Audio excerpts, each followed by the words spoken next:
pembaharuan budimu yang kedua. Karena saya sudah menyampaikan pembaharuan budi yang pertama, hari ini saya ingin menyelesaikan, saya ingin menyambung pembaharuan budi yang kedua, ya, pembaharuan budi yang kedua. Nah, saudara, untuk apa saudara ada di tempat ini? Tadi Robin sudah katakan, ya, salah satunya kalau saya boleh katakan, saudara dan saya ada di tempat ini karena kita menginginkan untuk mempunyai sinyal yang kuat. Berapa banyak ingin menginginkan sinyal yang kuat? Ya, kalau telepon company di Indonesia, ya, saya melihat beberapa teman-teman yang SMS atau mengirimkan, ya, email ke saya. Kadang-kala dia memakai, ya, BlackBerry, ya, sinyal XL, sinyal kuat dan lain sebagainya demikian. Maka itu setiap daripada kita, biarlah kita mempunyai sinyal yang kuat. Amin. Dan di Al-Mudi katakan, please Kenny, bisa tayangkan, ya. Di Al-Mudi katakan, oh not this one, not this one. Ini sudah beberapa saat, ya. No, the other one, my sermon PowerPoint. No, the other one. Ya, okay. The only way to keep a broken vessel full, always full, is to keep it always under the tap. Ya, dikatakan jalan satu-satunya supaya bejana yang retak selalu penuh, yaitu dengan meletakkannya selalu di bawah keran air. Ada amin, saudara? Bejana saudara dan saya adalah bejana yang dulunya sudah pernah retak. Dan dunia ini mencoba untuk kita untuk selalu bocor, saudara. Dengan kebocoran-kebocoran yang dunia ini sediakan, yang ada di hadapan kita, membuat bejana kita ini bisa kering. Maka dari itu di Al-Mudi katakan, jalan satu-satunya untuk bejana kita untuk selalu penuh, maka dari itu kita harus taruh di atas apa? Keran air, yaitu keran daripada firman Tuhan, keran daripada Allah sendiri. Maka dari itu saudara dan saya ada di tengah-tengah daripada hadirat Tuhan hari ini, karena kita menaruh bejana kita di bawah daripada tap water itu, supaya bejana kita selalu penuh. Otherwise, kalau kita tidak membawa kehidupan kita, bejana ini mendekat kepada Allah, maka dari itu kita tidak akan selalu penuh. Ada amin, saudara? Saudara nggak bisa dipenuhi hanya just one time. Kita harus dipenuhi secara terus menerus.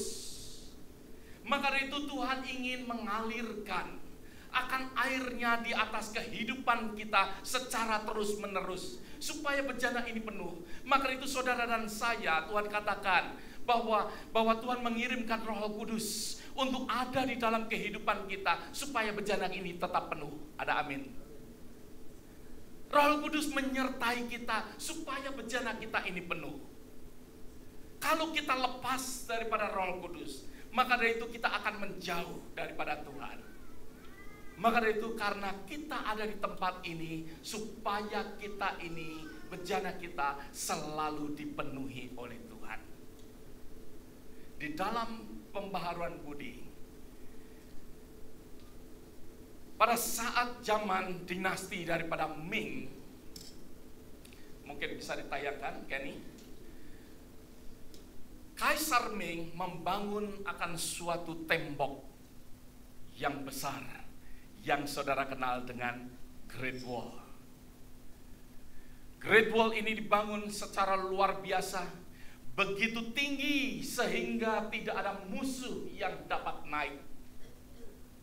Untuk memanjat akan tembok itu impossible, karena di atas tembok pun mereka kirimkan penjaga-penjaga. Tembok itu begitu tebal sehingga tidak ada yang sanggup untuk mendobraknya, sehingga tembok itu akan runtuh. Dinasti daripada Ming membangun akan tembok yang besar ini untuk menjaga supaya musuh tidak bisa masuk. Tetapi salah satu yang membuat musuh bisa menerobos, bisa memasuki mereka, 3 kali China diterobos oleh musuh dan musuh itu bisa masuk. Tapi tidak ada satupun di dalam 100 tahun, tidak ada satupun daripada 3 kejadian ini musuh merobohkan tembok atau musuh memanjat akan tembok. Musuh bisa memasuki akan tembok, memasuki dan menjajah mereka karena apa, saudara? Yang slide yang kedua, Kenny, please. Second slide, Arnold. Yeah, no, the second one. The second one. The gate. Yes, no, the gate. Yes, okay. Karena penjaga gate daripada Great Wall disuap, akhirnya musuh dapat memasuki dengan mudah tanpa memanjat, tanpa merubuhkan, dan memasuki lewat gate daripada Great Wall. Bertahun-tahun mereka, orang-orang Chinese pada saat itu bertahun-tahun membangun, mereka sibuk membangun akan Great Wall. Bertahun-tahun mereka mendirikan, mereka percaya dengan kekuatan, mereka percaya dengan ketinggian yang mana musuh tidak bisa naik. Tetapi mereka lupa mengajarkan akan karakter kepada keturunan mereka, sehingga sesuatu yang penting mereka melupakan dan mudah sekali. Meskipun mereka membangun tembok yang tinggi, tetapi mereka lupa mengajarkan karakter yang begitu penting. Karakter yang begitu penting untuk diajarkan, sehingga sebenarnya kalau karakter itu diajarkan kepada keturunan mereka, tidak ada orang yang sanggup menerobos akan China. Karena tidak ada orang yang dapat disuap. Mereka dapat masuk China karena apa? Karena karakter mereka mulai merosot. Saudara, firman Tuhan katakan di dalam kitab Matius pasal yang ke-16 ayat yang ke-26. Matius pasal yang ke-16. Matius pasal yang ke-16 ayat yang ke-26. Firman Tuhan katakan, apa gunanya seorang memperoleh seluruh dunia tetapi kehilangan apa? Nyawanya. Apa gunanya seseorang memperoleh seluruh dunia tetapi kehilangan apa? Akan nyawanya. Apa artinya kita mendapatkan yang satu tetapi kita kehilangan yang lain? Orang-orang Israel tidak bisa mendapatkan abundant life karena dia menginginkan sesuatu sehingga tidak mendapatkan akan abundant life. Di dalam kehidupan kita ingin selalu supaya kita bisa mendapatkan akan abundant life, tetapi biarlah kita jangan mendapatkan sesuatu sehingga kita neglect yang lain. Saya ingin ingatkan kepada para keluarga di tempat ini, janganlah kita sibuk dengan apa yang kita pikirkan sesuatu yang baik, tetapi kita neglect akan anak-anak kita. Jangan sampai kita mengejar sesuatu. Mungkin kita menyediakan rumah, mungkin kita menyediakan warisan, tetapi kita melupakan sesuatu pendidikan. Mungkin kita menyediakan warisan untuk keturunan kita, tetapi kita melupakan karakter yang penting untuk kita ajarkan. Di dalam kitab Ulangan, mari kita buka.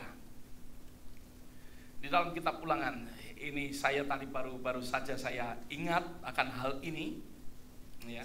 Maka itu saya sisipkan di dalam firman Tuhan yang saya sampaikan hari ini. Di dalam kitab Ulangan pasal yang ke-6 ayat yang ke-7. supaya semua boleh mendapatkan akan abundant life. Yaitu dikatakan haruslah engkau mengajarkan berulang-ulang kepada anak-anakmu dan membicarakannya apabila engkau duduk di rumahmu, apabila engkau sedang dalam perjalanan, apabila engkau berbaring, dan apabila engkau bangun. Dikatakan melalui ayat ini harus engkau mengajarkan. Sepertinya kalau ayat ini dikatakan mengajarkan kepada anak-anak kita, dikatakan berulang-ulang. Ya, jangan kita ada sesuatu keseganan, ada perasaan enough. Kita harus mengajarkannya berulang-ulang kepada anak-anakmu dan membicarakannya apabila engkau duduk, apabila dikatakan dalam perjalanan, apabila engkau sedang berbaring, dan apabila engkau sedang bangun. Sesuatu yang penting di dalam kehidupan daripada kita, sehingga apa yang kita dapatkan, abundant life yang kita dapatkan, benar-benar terjadi dalam kehidupan kita, untuk kita tidak sedih pada saat kita melihat anak kita tidak bisa memasuki akan abundant life. Pada saat keturunan kita tidak bisa memasuki akan Kanaan. Maka itu firman Tuhan katakan, ajarkanlah berulang-ulang kepada mereka. Ajarkanlah berulang-ulang. Ada sesuatu yang penting untuk keturunan kita. Berapa banyak katakan amin? Yang Tuhan mau untuk kita senantiasa membawa kehidupan mereka. Abundant life is not just for us. Kalau Tuhan memberikan keturunan bagi kita, karena Tuhan ingin abundant life itu bersama dengan mereka juga. Ada amin saudara. Maka dari itu biarlah di dalam kehidupan kita boleh selalu ingat akan hal ini. Untuk apa kita mendapatkan sesuatu tetapi kehilangan yang lain? Maka dari itu biarlah kita ada sesuatu house of balance di dalam kehidupan kita. House of balance mana nih? Keberapa? Ya, visi yang ke-7 ya, house of balance. Ada di dalam kehidupan kita. Untuk kita ada sesuatu balance. Penting untuk kita selalu senantiasa boleh renungkan akan hal ini. Orang sering tidak mengalami akan kehidupan kekal karena kita memilih sesuatu yang salah. Kita memilih sesuatu hal yang salah. Seperti orang-orang yang tadi saya gambarkan, hanya sekadar ilustrasi. Orang membangun akan tembok yang tinggi. Membangun tembok yang secara luar biasa sampai saat ini masih dikenal sebagai Seven Wonders. 7 keajaiban dunia. Tetapi apa? Kehilangan karakter yang sangat penting. Sehingga mudah sekali. Oh, tembok gak perlu didorong untuk rubuh. Tembok gak perlu untuk dinaikin. Just kasih suap saja dan masuk. Begitu mudah mereka menerobos akan tembok zina. Saudara, biarlah di dalam kehidupan kita boleh selalu merenungkan akan firman Tuhan.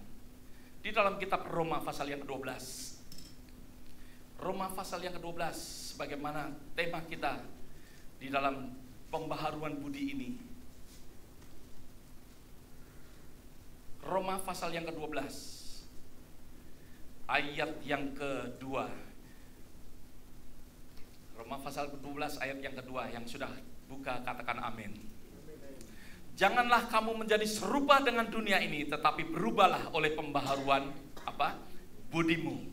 Dunia ini sangat kuat. That's why Rasul Paulus mengingatkan, do not conform. Ya, jangan kita menjadi serupa dengan dunia ini. Berarti dunia ini berusaha sebegitu kuat. Dunia ini seperti magnet yang kuat untuk membawa akan kehidupan kita untuk menjadi serupa dengan dunia. Ada amin. Maka dari itu ada sesuatu pembaharuan budi. Pembaharuan budi yaitu pikiran kita. Segala sesuatu jangan kita mengikuti budaya. Budayanya apa? Budayanya saat ini mungkin kita kenal dengan generasi daripada generasi iPod, boleh katakan semua orang pakai iPod. Jangan kita ini mudah sekali dipengaruhi oleh dunia sehingga menjadi serupa dengan dunia. Tetapi firman Tuhan ajarkan untuk kita berpikir secara masak-masak. Mari generasi muda, pikirkan akan hal ini. Untuk kita memikirkan secara masak-masak. Untuk kita mendapatkan abundant life. Untuk kita mendapatkan kehidupan yang berlimpah di dalam kehidupan kita. Yaitu dengan apa? Dengan kita berpikir secara masak. Untuk kita tidak konform, tidak menjadi serupa dengan dunia. Dunia berusaha untuk menarik saudara. Dunia berusaha untuk menarik akan kehidupan saudara dan saya. Maka itu tadi saya mulai dengan apa? Dengan pernyataan daripada D.L. Moody. Untuk kita selalu penuh, kita perlu untuk kita adanya apa? Untuk perlunya ada wisdom and Holy Spirit di dalam kehidupan kita. Wisdom yaitu untuk kita bisa menimbang, untuk kita bisa memilih mana yang baik, mana yang tidak baik. Dunia ini berusaha untuk menarik kita. Berapa banyak mempunyai teman? Teman kita pun berusaha untuk menarik kita kepada pengaruh yang buruk. Segala sesuatu yang mungkin dosa yang mereka punyain, mereka berusaha supaya mereka nggak sendirian. Saya percaya bahwa neraka iblis itu nggak mau sendirian. Berapa banyak? Ya, iblis nggak mau sendirian, saudara. Iblis itu kepingin untuk banyak daripada kita untuk bersama-sama dengan iblis. Maka itu dia berusaha untuk mempengaruhi kita, berusaha untuk menarik kita.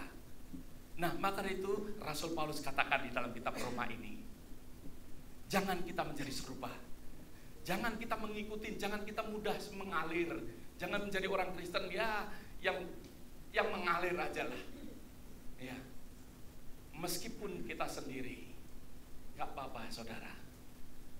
Untuk kita, ya, ada sesuatu pembaruan budi, ada sesuatu pemikiran yang masak, pemikiran yang benar-benar diubahkan oleh Roh Kudus, Roh Kudus yang memimpin kita. Nah, saya ingin katakan, bagaimana kalau dunia ini ingin menarik kita? Bagaimana kita berpikir masak-masak? Bagaimana kita terjadi sesuatu pembaruan budi? Sumber daripada value saudara dan saya itu apa? Sumber value daripada kita ini apa? Sumber daripada nilai-nilai kehidupan kita ini apa? Kita perlu pikirkan secara masak-masak. Karena banyak sekali nilai-nilai yang dunia ini sodorkan untuk kita. Saudara, ada kemungkinan sumber value, sumber nilai-nilai kehidupan yang kita dapatkan daripada televisi. Sering kita mungkin nonton televisi, di situ kita mendapatkan value-value. Maksudnya value yang negatif atau value yang positif. Saudara dan saya yang menimbang. Ya. Mungkin melalui soap opera, melalui talk show, mungkin melalui akan atlet-atlet, even though saudara menonton basketball game atau football game dan lain sebagainya, value-value yang dipunyai, ya, karena banyak orang want to be like Mike, mereka katakan, mereka ingin seperti Michael Jordan. Karena apa? Karena mereka mengidamkan seperti Michael Jordan. Tapi value apa yang akan saudara terima? Value apa yang saudara akan pakai untuk kehidupan kita di dalam pembaharuan budi yang saya sampaikan kepada saudara? Value apa yang saudara dan saya terima? Saudara dan saya menerima banyak sekali value-value yang ada di dunia ini. Hanya sebagai contoh tadi saya katakan value melalui mungkin televisi. Mungkin value melalui internet. Begitu saudara membuka email saudara, mungkin melalui entah Yahoo Messenger, melalui apa saja. Tiba-tiba bisa banyak yang nongol itu saudara. Amin. Saudara ingin membuka, mungkin mencari MapQuest atau Google Map, tetapi kadang-kala yang nongol yang lain. Value-value apa yang saudara dan saya terima, yang saudara dan saya perlu untuk pikirkan secara masak-masak, supaya saudara dan saya mempunyai kehidupan yang berlimpah, saudara. Otherwise, banyak sekali jang yang masuk di dalam kehidupan kita. Banyak sekali melalui mungkin Facebook. Facebook itu ada, tapi ada advertisingnya, saudara. Ada, amin. Semuanya nggak ada yang free. Kalau saudara boleh kata, wah kok bisa free? Sebetulnya nggak free, ada advertisingnya. Saudara buka YouTube, ada advertisingnya, saudara. Ada, amin. Dan banyak sekali orang memakai, dunia ini memakai, memasukkan banyak sekali jang ada di YouTube, ada jang masuk di dalam Facebook, dan lain sebagainya. Banyak sekali. Apakah di situ sumber daripada value kita? Atau sumber value kita? Yaitu firman Tuhan. Di mana value-value kita? Value itu yang membuat saudara dan saya mengalami kehidupan yang berkelimpahan.